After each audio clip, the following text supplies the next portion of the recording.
Shalom, di sini saya akan melanjutkan bacaan saya dari video yang sebelumnya. Di sini saya akan membaca Injil Lukas pasal 13 hingga pasal ke-16. Pasal 13 dengan judul perikop dosa dan penderitaan. Pada waktu itu, datanglah kepada Yesus beberapa orang membawa kabar tentang orang-orang Galilea yang darahnya dicampurkan Pilatus dengan darah korban yang mereka persembahkan. Yesus menjawab mereka, "Sang kamu orang-orang Galilea ini lebih besar dosanya daripada dosa semua orang Galilea yang lain karena mereka mengalami nasib itu? Tidak, kataku kepadamu, tetapi jikalau kamu tidak bertobat, kamu semua akan binasa atas cara demikian. Atau sang kamu ke-18 orang yang mati ditimpa menara dekat Siloam, lebih besar kesalahannya daripada kesalahan semua orang lain yang diam di Yerusalem? Tidak, kataku kepadamu, tetapi jikalau kamu tidak bertobat, kamu semua akan binasa atas cara demikian." Lalu Yesus mengatakan perumpamaan ini. Seorang mempunyai pohon ara yang tumbuh di kebun anggurnya, dan ia datang untuk mencari buah pada pohon itu, tetapi ia tidak menemukannya. Lalu ia berkata kepada pengurus kebun anggur itu, "Sudah 3 tahun aku datang mencari buah pada pohon ara ini, dan aku tidak menemukannya. Tebanglah pohon ini, untuk apa ia hidup di tanah ini dengan percuma?" Jawab orang itu, "Tuan, biarkanlah dia tumbuh tahun ini lagi. Aku akan mencangkul tanah sekelilingnya dan memberi pupuk kepadanya. Mungkin tahun depan ia berbuah. Jika tidak, tebanglah dia." Pada suatu kali Yesus sedang mengajar dalam salah satu rumah ibadat pada hari Sabat. Di situ ada seorang perempuan yang telah 18 tahun dirasuk roh sehingga ia sakit sampai bungkuk punggungnya dan tidak dapat berdiri lagi dengan tegak. Ketika Yesus melihat perempuan itu, ia memanggil dia dan berkata kepadanya, "Hai ibu, penyakitmu telah sembuh." Lalu ia meletakkan tangannya atas perempuan itu, dan seketika itu juga berdirilah perempuan itu dan memuliakan Allah. Tetapi kepala rumah ibadat gusar karena Yesus menyembuhkan orang pada hari Sabat. Lalu ia berkata kepada orang banyak, "Ada 6 hari untuk bekerja. Karena itu, datanglah pada salah satu hari itu untuk disembuhkan dan jangan pada hari Sabat." Tetapi Tuhan menjawab dia katanya, "Hai orang-orang munafik, bukankah setiap orang di antaramu melepaskan lembunya atau keledainya pada hari Sabat dari kandangnya dan membawanya ke tempat minuman? Bukankah perempuan ini yang sudah 18 tahun diikat oleh iblis harus dilepaskan dari ikatannya itu, karena ia adalah keturunan Abraham?" Dan waktu ia berkata demikian, semua lawannya merasa malu dan semua orang banyak bersuka cita karena segala perkara mulia yang telah dilakukannya. Maka kata Yesus, "Seumpama apakah hal kerajaan Allah dan dengan apakah aku akan mengumpamakannya? Ia seumpama biji sesawi yang diambil dan ditaburkan orang di kebunnya. Biji itu tumbuh dan menjadi pohon dan burung-burung di udara bersarang pada cabang-cabangnya." Dan ia berkata lagi, "Dengan apakah aku akan mengumpamakan kerajaan Allah? Ia seumpama ragi yang diambil seorang perempuan dan diadukkan ke dalam tepung terigu 3 sukat sampai khamir seluruhnya." Kemudian Yesus berjalan keliling dari kota ke kota dan dari desa ke desa sambil mengajar dan meneruskan perjalanannya ke Yerusalem. Dan ada seorang yang berkata kepadanya, "Tuhan, sedikit sajakah orang yang diselamatkan?" Jawab Yesus kepada orang-orang di situ, "Berjuanglah untuk masuk melalui pintu yang sesak itu, sebab aku berkata kepadamu, banyak orang akan berusaha untuk masuk, tetapi tidak akan dapat. Jika tuan rumah telah bangkit dan telah menutup pintu, kamu akan berdiri di luar dan mengetok-ngetok pintu sambil berkata, 'Tuan, bukakanlah kami pintu.' Dan ia akan menjawab dan berkata kepadamu, 'Aku tidak tahu dari mana kamu datang.' Maka kamu akan berkata, 'Kami telah makan dan minum di hadapanmu, dan engkau telah mengajar di jalan-jalan kota kami.' Tetapi ia akan berkata kepadamu, 'Aku tidak tahu dari mana kamu datang.' enyahlah dari hadapanku. Hai kamu sekalian yang melakukan kejahatan, di sanalah akan terdapat ratap dan kertak gigi, apabila kamu akan melihat Abraham dan Ishak dan Yakub dan semua nabi di dalam kerajaan Allah, tetapi kamu sendiri dicampakkan keluar. Dan orang akan datang dari timur dan barat, dan dari utara dan dari selatan, dan mereka akan duduk makan di dalam kerajaan Allah, dan sesungguhnya ada orang yang terakhir akan menjadi orang yang terdahulu, dan orang yang terdahulu akan menjadi yang terakhir. Pada waktu itu datanglah beberapa orang Farisi dan berkata kepada Yesus, "Pergilah, tinggalkanlah tempat ini, karena Herodes hendak membunuh engkau." Jawab Yesus kepada mereka, "Pergilah dan katakanlah kepada serigala itu, Aku mengusir setan dan menyembuhkan orang pada hari ini dan besok, dan pada hari yang ketiga aku akan selesai. Tetapi hari ini dan besok dan lusa tidaklah semestinya, dan lusa aku harus meneruskan perjalananku, sebab tidaklah semestinya seorang nabi dibunuh kalau tidak di Yerusalem. Yerusalem, Yerusalem, engkau yang membunuh nabi-nabi dan melempari dengan batu orang-orang yang diutus kepadamu. Berkali-kali aku rindu mengumpulkan anak-anakmu sama seperti induk ayam mengumpulkan anak-anaknya di bawah sayapnya, tetapi kamu tidak mau. Sesungguhnya rumahmu ini akan ditinggalkan dan menjadi sunyi. Tetapi aku berkata kepadamu, kamu tidak akan melihat aku lagi hingga pada saat kamu berkata, diberkatilah dia yang datang dalam nama Tuhan. Lukas pasal 14 dengan judul perikop lagi penyembuhan pada hari Sabat. Firman Tuhan, pada suatu hari Sabat, Yesus datang ke rumah salah seorang pemimpin dari orang-orang Farisi untuk makan di situ. Semua yang hadir mengamat-amati dia dengan saksama. Tiba-tiba datanglah seorang yang sakit busung air berdiri di hadapannya. Lalu Yesus berkata kepada ahli-ahli Taurat dan orang-orang Farisi itu, katanya, "Diperbolehkankah menyembuhkan orang pada hari Sabat atau tidak?" Mereka itu diam semuanya. Lalu ia memegang tangan orang sakit itu dan menyembuhkannya dan menyuruhnya pergi. Kemudian ia berkata kepada mereka, "Siapakah di antara kamu yang tidak segera menarik keluar anaknya atau lembunya kalau terperosok ke dalam sebuah sumur, meskipun pada hari Sabat?" Mereka tidak sanggup membantahnya. Karena Yesus melihat bahwa tamu-tamu berusaha menduduki tempat-tempat kehormatan, ia mengatakan perumpamaan ini kepada mereka. Kalau seorang mengundang engkau ke pesta perkawinan, janganlah duduk di tempat kehormatan, sebab mungkin orang itu telah mengundang seorang yang lebih terhormat daripadamu. Supaya orang itu yang mengundang engkau dan dia jangan datang dan berkata kepadamu, "Berilah tempat ini kepada orang itu." Lalu engkau dengan malu harus pergi duduk di tempat yang paling rendah. Tetapi apabila engkau diundang, pergilah duduk di tempat yang paling rendah. Mungkin tuan rumah akan datang dan berkata kepadamu, "Sahabat, silakan duduk di depan." Dan dengan demikian engkau akan menerima hormat di depan mata semua tamu yang lain. Sebab barang siapa meninggikan diri, ia akan direndahkan, dan barang siapa merendahkan diri, ia akan ditinggikan. Dan Yesus berkata juga kepada orang yang mengundang dia, "Apabila engkau mengadakan perjamuan siang atau perjamuan malam, janganlah engkau mengundang sahabat-sahabatmu atau saudara-saudaramu atau kaum keluargamu atau tetangga-tetanggamu yang kaya, karena mereka akan membalasnya dengan mengundang engkau pula, dan dengan demikian engkau mendapat balasnya.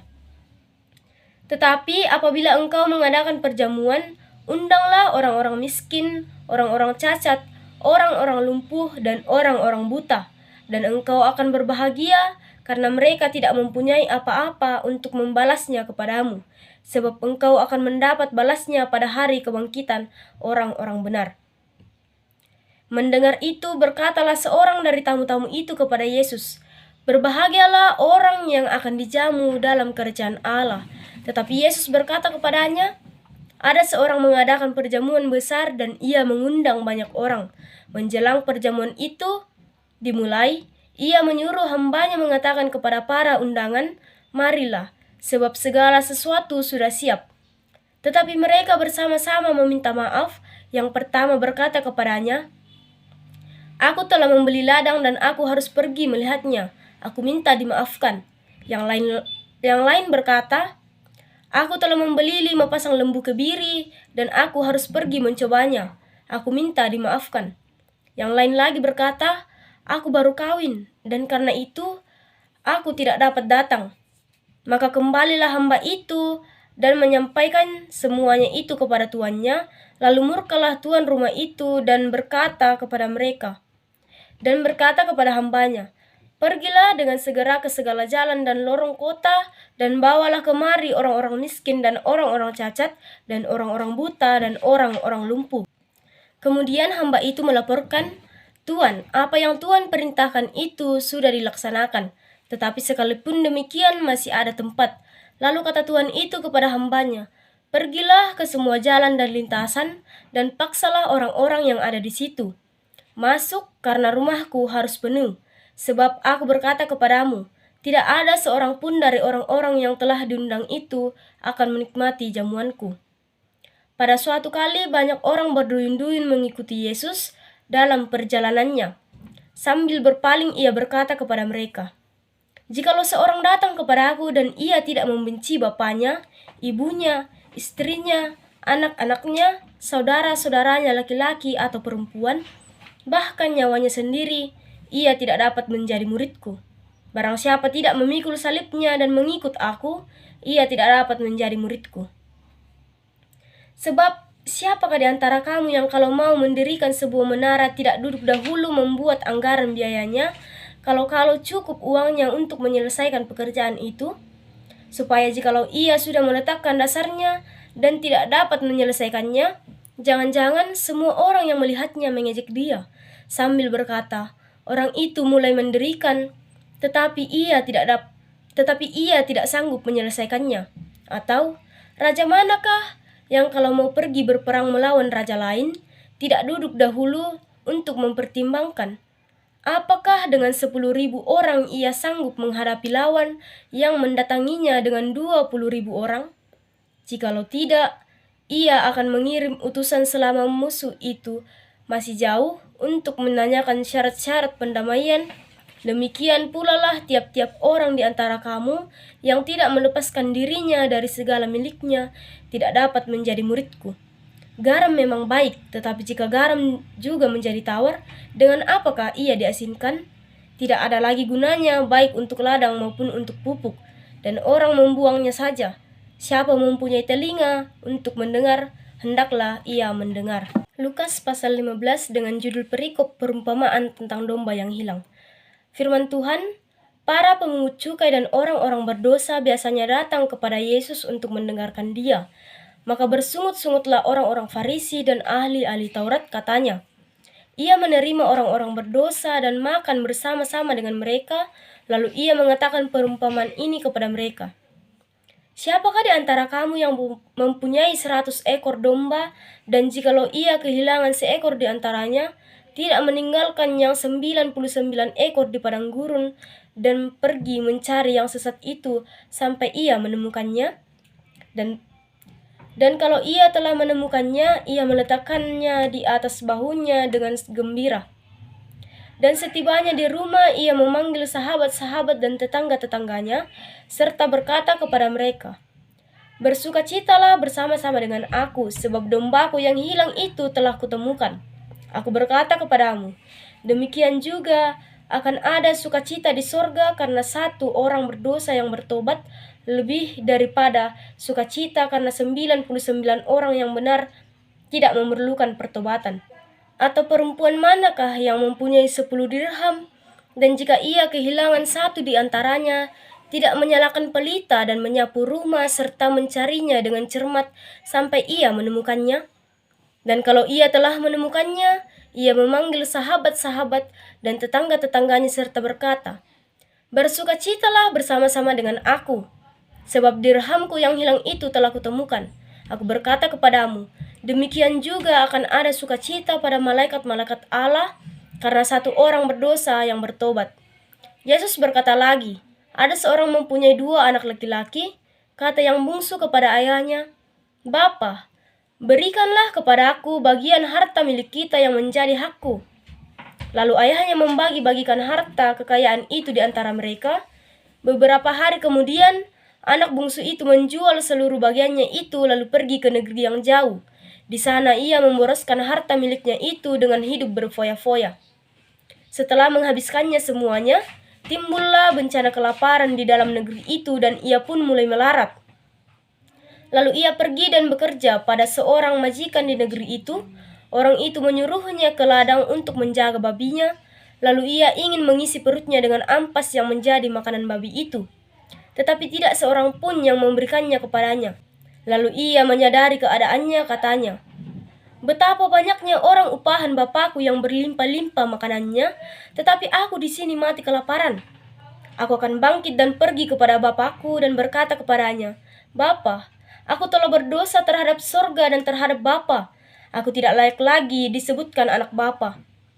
Jadikanlah aku sebagai salah seorang upahan Bapa.'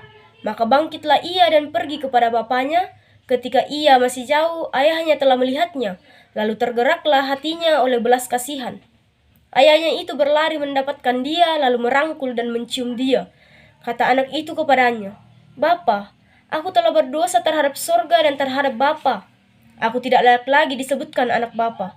Tetapi ayah itu berkata kepada hamba-hambanya, 'Lekaslah bawa kemari jubah yang terbaik, pakaikanlah itu kepadanya, dan kenakanlah cincin pada jarinya dan sepatu pada kakinya. Dan ambillah anak lembu tambun itu, sembelihlah dia, dan marilah kita makan dan bersuka cita. Sebab anakku ini telah mati dan menjadi hidup kembali, ia telah hilang dan didapati kembali.'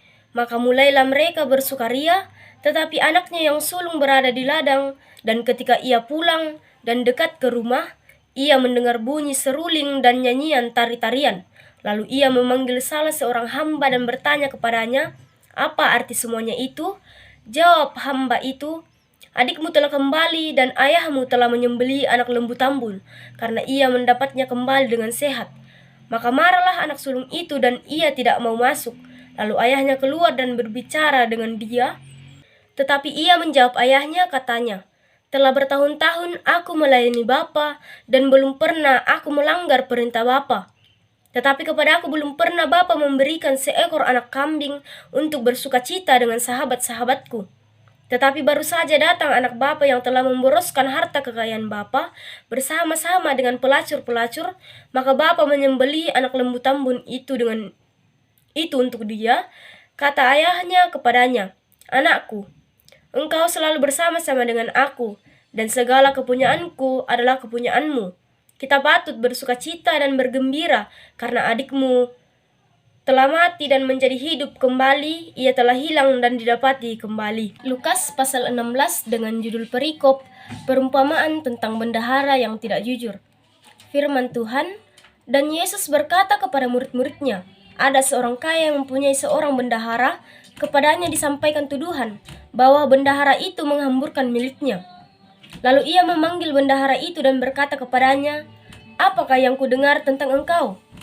Berilah pertanggungan jawab atas urusanmu, sebab engkau tidak boleh lagi bekerja sebagai bendahara.' Kata bendahara itu dalam hatinya, 'Apakah yang harus aku perbuat? Tuanku memecat aku dari jabatanku sebagai bendahara. Mencangkul aku tidak dapat, mengemis aku malu. Aku tahu apa yang akan aku perbuat, supaya apabila aku dipecat dari jabatanku sebagai bendahara, ada orang yang akan menampung aku di rumah mereka.' Lalu ia memanggil seorang demi seorang yang berhutang kepada tuannya. Katanya kepada yang pertama, 'Berapakah hutangmu kepada tuanku?' Jawab orang itu, 100 tempayan minyak. Lalu katanya kepada orang itu, 'Inilah surat hutangmu. Duduklah dan buat surat hutang lain sekarang juga, 50 tempayan.' Kemudian ia berkata kepada yang kedua, 'Dan berapakah hutangmu?' Jawab orang itu, 100 pikul gandum. Katanya kepada orang itu, 'Inilah surat hutangmu. Buatlah surat hutang lain 80 pikul.' Lalu tuan itu memuji bendahara yang tidak jujur itu, karena ia telah bertindak dengan cerdik, sebab anak-anak dunia ini lebih cerdik terhadap sesamanya daripada anak-anak terang. Dan aku berkata kepadamu, ikatlah persahabatan dengan mempergunakan Mammon yang tidak jujur, supaya jika Mammon itu tidak dapat menolong lagi, kamu diterima di dalam kemah abadi. Barang siapa setia dalam perkara-perkara kecil, ia setia juga dalam perkara-perkara besar. Dan barang siapa tidak benar dalam perkara-perkara kecil, ia tidak benar juga dalam perkara-perkara yang besar. Jadi, jikalau kamu tidak setia dalam hal Mammon yang tidak jujur, siapakah yang akan mempercayakan kepadamu harta yang sesungguhnya? Dan jikalau kamu tidak setia dalam harta orang lain, siapakah yang akan menyerahkan hartamu sendiri kepadamu? Seorang hamba tidak dapat mengabdi kepada dua tuan, karena jika demikian ia akan membenci yang seorang dan mengasihi yang lain, atau ia akan setia kepada yang seorang dan yang tidak mengindahkan yang lain. Kamu tidak dapat mengabdi kepada Allah dan kepada Mammon. Semuanya itu didengar oleh orang-orang Farisi, hamba-hamba uang itu, dan mereka mencemooh dia. Lalu ia berkata kepada mereka, "Kamu membenarkan diri di hadapan orang, tetapi Allah mengetahui hatimu, sebab apa yang dikagumi manusia dibenci oleh Allah." Hukum Taurat dan kitab para nabi berlaku sampai kepada zaman Yohanes, dan sejak waktu itu kerajaan Allah diberitakan, dan setiap orang menggagahinya berebut memasukinya. Lebih mudah langit dan bumi lenyap daripada satu titik dari hukum Taurat batal. Setiap orang yang menceraikan istrinya lalu kawin dengan perempuan lain, ia berbuat zina. Dan barang siapa kawin dengan perempuan yang diceraikan suaminya, ia berbuat zina. Ada seorang kaya yang selalu berpakaian jubah ungu dan kain halus, dan setiap hari ia bersukaria dalam kemewahan. Dan ada seorang pengemis bernama Lazarus, badannya penuh dengan borok, berbaring dekat pintu rumah orang kaya itu, dan ingin menghilangkan laparnya dengan apa yang jatuh dari meja orang kaya itu. Malahan, anjing-anjing datang dan menjilat boroknya. Kemudian matilah orang miskin itu, lalu dibawa oleh malaikat-malaikat ke pangkuan Abraham. Orang kaya itu juga mati, lalu dikubur. Dan sementara ia menderita sengsara di alam maut, ia memandang ke atas, dan dari jauh dilihatnya Abraham dan Lazarus duduk di pangkuannya. Lalu ia berseru katanya, "Bapak Abraham, kasihanilah aku, suruhlah Lazarus supaya ia mencelupkan ujung jarinya ke dalam air dan menyejukkan lidahku, sebab aku sangat kesakitan dalam nyala api ini." Tetapi Abraham berkata, "Anak, ingatlah bahwa engkau telah menerima segala yang baik sewaktu hidupmu, sedangkan Lazarus segala yang buruk. Sekarang ia mendapat hiburan dan engkau sangat menderita. Selain daripada itu, di antara kami dan engkau terbentang jurang yang tak terseberangi, supaya mereka yang mau pergi dari sini kepadamu, ataupun mereka yang mau datang dari situ kepada kami, tidak dapat menyeberanginya." Kata orang itu, "Kalau demikian, aku minta kepadamu, Bapa, supaya engkau menyuruh dia ke rumah ayahku, sebab masih ada 5 orang saudaraku, supaya ia memperingati mereka dengan sungguh-sungguh, agar mereka jangan masuk kelak ke dalam tempat penderitaan ini." Tetapi kata Abraham, "Ada pada mereka kesaksian Musa dan para nabi, baiklah mereka mendengarkan kesaksian itu." Jawab orang itu, "Tidak, Bapak Abraham. Tetapi jika ada seorang yang datang dari antara orang mati kepada mereka, mereka akan bertobat." Kata Abraham kepadanya, "Jika mereka tidak mendengarkan kesaksian Musa dan para nabi, mereka tidak juga akan mau diyakinkan sekalipun oleh seorang yang bangkit dari antara orang mati." Demikianlah firman Tuhan. Amin. Demikianlah bacaan saya pada Injil Lukas. Kiranya Roh Kudus memampukan kita untuk dapat memahaminya. Tuhan Yesus memberkati.